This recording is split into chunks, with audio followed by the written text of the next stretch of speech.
Telangana municipal ఎన్నికల్లో Congress party దూసుకెళ్తుంది. ఆశించిన majority ఫలితాలు వెలువడంతో కాంగ్రెస్ పార్టీ కార్యాలయం గాంధీ భవన్లో సంబరాలు అంబరానంటున్నాయి. బాణసంచ కాలుస్తూ మిఠాయిలు పంచుకొని ఆనందాన్ని వ్యక్తం చేస్తున్నారు పార్టీ శ్రేణులు. ఇక ఇదే అంశంపై అక్కడ గాంధీ భవన్లో పరిస్థితిని మా ప్రతినిధి కృష్ణహరి అందిస్తారు. కాంగ్రెస్ పార్టీ హవా కొనసాగిస్తున్న పరిస్థితి కనిపిస్తోంది. ఇక ముందుగా ముఖ్యమంత్రి రేవంత్ రెడ్డి చెప్పినట్టుగానే ఖచ్చితంగా ప్రభావం చూపిస్తుంది అధికార కాంగ్రెస్ పార్టీ అని చెప్పారు. ఆ విధంగానే కాంగ్రెస్ పార్టీ నాయకులు దూసుకెళ్తున్న పరిస్థితి కనిపిస్తోంది. ఇక బీఆర్ఎస్ పార్టీకి ఈ ఎన్నికల్లో క్షేత్రస్థాయిలో ప్రజాభిమానం చూపించిన పరిస్థితులే కనిపిస్తున్నాయి. భారతీయ జనతా పార్టీ కూడా వెనుకబడిన పరిస్థితే కనిపిస్తుంది. ఏంటి కాంగ్రెస్ పార్టీ గెలుపు ఫ్యాక్టర్కి ఏం దోహదపడ్డాయో తెలుసుకుందాం. సార్ చెప్పండి, ఏంటి కాంగ్రెస్ ప్రభుత్వం చేస్తున్న పథకాలు కానీ సంక్షేమ పథకాలు కానీ అమలు చేస్తున్న సంక్షేమ పథకాలు కానీ ఫలితాలు ఇస్తున్నాయి, ఈ ఫలితాల ద్వారా చెప్పొచ్చా? ముఖ్యంగా ముఖ్యమంత్రి గారికి తెలంగాణ ప్రదేశ్ కాంగ్రెస్ సేవదళ రాష్ట్ర అధ్యక్షుడు మిద్దెల జితేందర్ తరఫున మేము ఉన్నటువంటి మా వింగ్ తరఫున వారికి కృతజ్ఞత తెలియజేస్తున్నాం. గడిచినటువంటి ఎలక్షన్స్లో 64 సీట్లతో ఆయన ముఖ్యమంత్రి సారథ్యం వహిస్తూ మరి ఈరోజు గడిచిన 2 సంవత్సరాలలో బై ఎలక్షన్స్ జరిగినాయి. Cantonment elections, Jubilee hills elections అయితే దాదాపుగా 24,000 మెజార్టీతో 2 బీఆర్ఎస్ సీట్లు అయినా కూడా 10 సంవత్సరాలు పరిపాలించి అనేక రకాలుగా రాష్ట్రాన్ని అతలాకుతలం చేసినటువంటి విధ్వంసకరమైనటువంటి పరిపాలన అందించినటువంటి కేసీఆర్ బుద్ధి చెప్తూ మాకున్నటువంటి ఆఫ్టర్ ఎలక్షన్స్ తర్వాత 2 ఉప ఎన్నికల్లో ఘన విజయాన్ని మాకు అందించినటువంటి ప్రజలందరికీ మేము ధన్యవాదాలు తెలియజేస్తున్నాం. అదేవిధంగా మరి మొన్న జరిగినటువంటి మున్సిపల్ ఎలక్షన్, జరిగినటువంటి గ్రామ పంచాయతీ ఎలక్షన్స్లో 8,000 పైచిలకు గ్రామ పంచాయతీని గెలుచుకోగలిగినాం.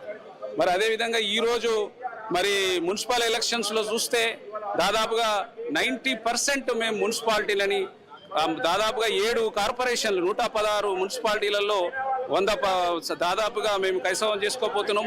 7 కార్పొరేషన్ని కైసవం చేసుకోబోతున్నాం.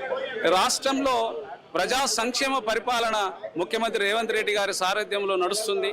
ఈరోజు మహిళల కోసం అనేక రకాలుగా బస్ ప్రయాణం కానీ, 200 కరెంటు విద్యుత్ కానీ, 500 గ్యాస్ సిలిండర్ కానీ, అదేవిధంగా ఈరోజు వడ్డీ లేని రుణాలు మొన్న 250 కోట్ల రూపాయలు ఇవ్వడం జరిగింది. అదేవిధంగా ఈరోజు మరి అంగన్వాడీ 1,500 పోస్టులు డిక్లేర్ చేయడం అని మరి వారికి మహిళల కోసం ఈరోజు మరి మనకు సోలార్ ప్యానెల్స్ ఇస్తున్నాము, బస్సులు ఇస్తున్నాము అద్దెకు, మరి బట్టలు కుట్టుకోవడానికి వాళ్ళకు ఆ రకంగా మనకు ఉన్నటువంటి వాళ్ళ దగ్గర ఇస్తున్నాం. ఈ రకంగా మహిళా సంక్షేమం. అదేవిధంగా రాష్ట్రంలో నీళ్లు, నిధులు, నియామకాలంటే మరి ఆ రోజు నీళ్ల విషయంలో మీరు చూసిన 2 జీవనదులు ఉన్నా కూడా. సార్ చెప్పండి, కాంగ్రెస్ పార్టీ ఈ మున్సిపల్ ఎన్నికల్లో దూసుకెళ్తుంది అని రిజల్ట్స్ తెలుస్తున్నాయి. ఏం ఫ్యాక్టర్స్ దోహదపడాయని మీరు అనుకుంటున్నారు? ఏం లేదు, ప్రజలకు మేము ఇచ్చిన హామీలు నెరవేర్చినాము.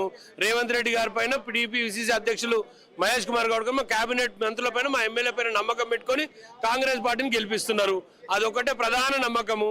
వేరే ఫ్యాక్టర్స్ ఒకసారి 0 ఉన్న కాంగ్రెస్ పార్టీ, ఒక మున్సిపాలిటీ గెలవని కాంగ్రెస్ పార్టీ, ఒక కార్పొరేషన్లో ఒక కార్పొరేటర్ లేని కాంగ్రెస్ పార్టీ, ఒక రోజు కౌన్సిలర్ లేని కాంగ్రెస్ పార్టీ ఈరోజు 1,000 మంది కౌన్సిలర్లు, 1,000 మంది సర్పంచులు, 100 మంది కార్పొరేటర్లు అవుతున్నారే. అది ఎవరి నమ్మకం మీద అవుతున్నారు? కాంగ్రెస్ పార్టీ రేవంత్ రెడ్డి గారి నాయకత్వాన్ని బలపరుస్తుంది కాబట్టి ఈ ప్రజలందరూ కాంగ్రెస్ పార్టీని బలపరిచి మాకు ఈ పట్టం కడుతున్నారు. ఒకప్పుడు 0 ఉండే ఈ రోజు మేము ఎక్కడ పోయినా వాళ్ళు ఎక్కడున్నారు. 90% స్ట్రైక్ రేట్ తోటి ఈ రాష్ట్రంలో కాంగ్రెస్ పార్టీ దూసుకుపోతుంది, ముందుకు పోతుంది. చూడండి మీరు. అయినప్పటికీ కూడా కేటీఆర్ నిన్న మొన్న ప్రచార కార్యక్రమాల్లో కాంగ్రెస్ పార్టీని నమ్మొద్దు, 10 ఏళ్లు పరిపాలించిన బీఆర్ఎస్ పార్టీకే మీరు ఓటేయండి అని చెప్పారు. ఇప్పుడు మా రేవంత్ రెడ్డి గారు చాలా క్లియర్ గా చెప్తున్నారు. బీజేపీ పార్టీ 2 సంవత్సరాలలో 8 మంది ఎంపీలు ఇచ్చిన మీ రాష్ట్రం నుంచి ఏం తెచ్చిరు చెప్పబ్బా? క్లియర్ గా అడిగిరుగా మా ముఖ్యమంత్రి గారు. వాళ్ళకి అల్లా దేవుడల్లా ఎవరంటే అసదుద్దీన్ ఓవైసీ, అక్బరుద్దీన్ ఓవైసీ. నేను గెలిచిన కార్పొరేటర్లు, గెలిచిన కౌన్సిలర్లు ఎవరైతే బీజేపీ పార్టీ గెలిచిన వాళ్ళు ఉంటారో వాళ్ళు కూడా అక్బర్ బొమ్మలు పెట్టుకోవాలి, ఇంట్లో పెట్టుకొని మొక్కుకోవాలి రోజు. నేను క్లియర్గా చెప్తున్నా, రేవంత్ రెడ్డి గారి నాయకత్వం చూసి కాంగ్రెస్ పార్టీ ఈరోజు ముందుకు పోతుంది. 0 ఉన్న పార్టీ ఈరోజు హీరో అయింది. ఒకసారి అది బిల్కుల్ రేవంత్ రెడ్డి గారి చలవ వల్ల, రేవంత్ రెడ్డి గారి పట్టుదల, రేవంత్ రెడ్డి గారి ధైర్యమే మా లోపల నింపింది.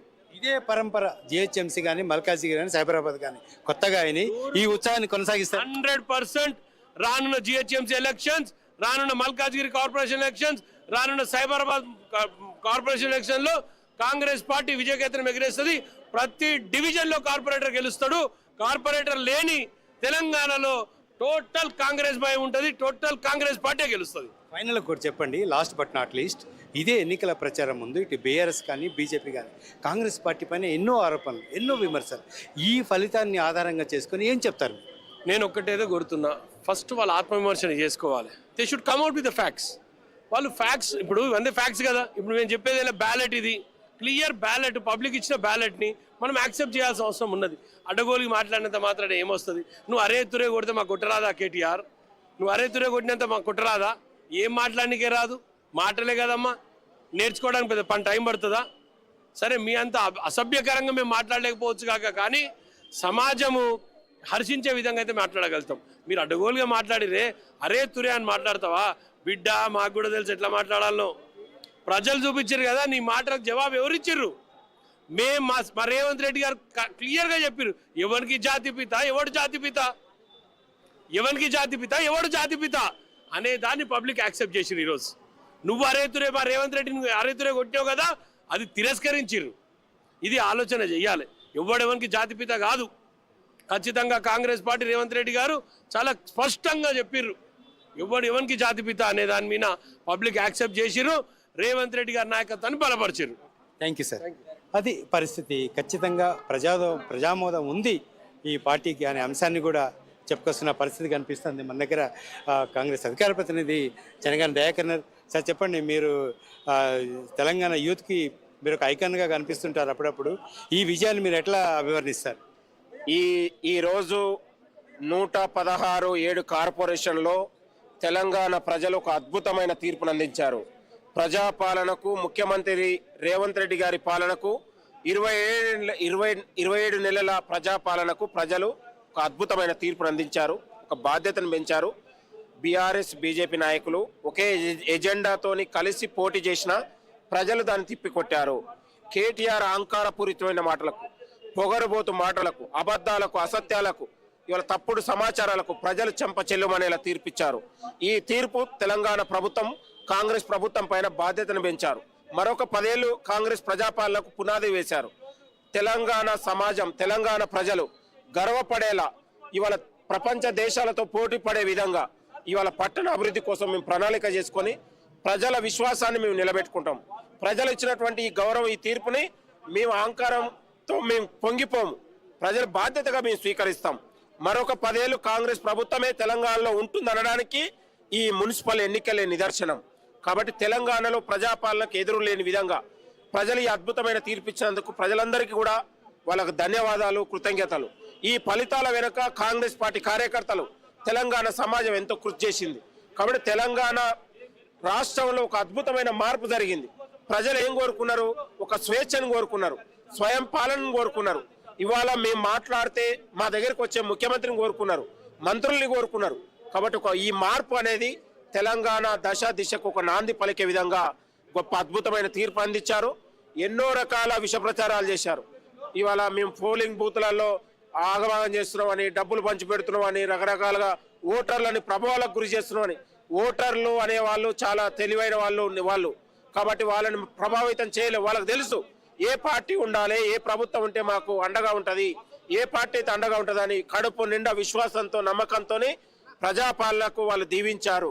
కాబట్టి రేపు జరిగే మున్సిపల్ కార్పొరేషన్లో కావచ్చు, ఎంపీటీసీ కావచ్చు, జడ్పీటీసీలో కావచ్చు, ఇదే ఫలితాలు పునరావృతం కాబోతున్నాయి. తెలంగాణ రాష్ట్రంలో కంటోన్మెంట్ అయినా, జూబ్లీహిల్స్ అయినా, పార్లమెంట్ అయినా, నిన్నగాక జరిగినటువంటి గ్రామ పంచాయతీ ఎన్నికలైనా కాంగ్రెస్ ప్రజాపాలనకు ఎదురు లేని విధంగా, ముఖ్యమంత్రి రేవంత్ రెడ్డి గారి పాలనకు ఎదురు లేని విధంగా ప్రజలు ఇచ్చినటువంటి ఈ గొప్ప తీర్పు, ఈ మార్పు తెలంగాణ రాష్ట్ర ప్రభుత్వం ఈ ప్రజల నమ్మకాన్ని విశ్వాసం చేయకుండా అభివృద్ధి చేసి ప్రజల నమ్మకాన్ని విశ్వాసాన్ని పెంచుకొని 2029లో మళ్ళీ మేము ప్రజల దగ్గరికి వెళ్తాం.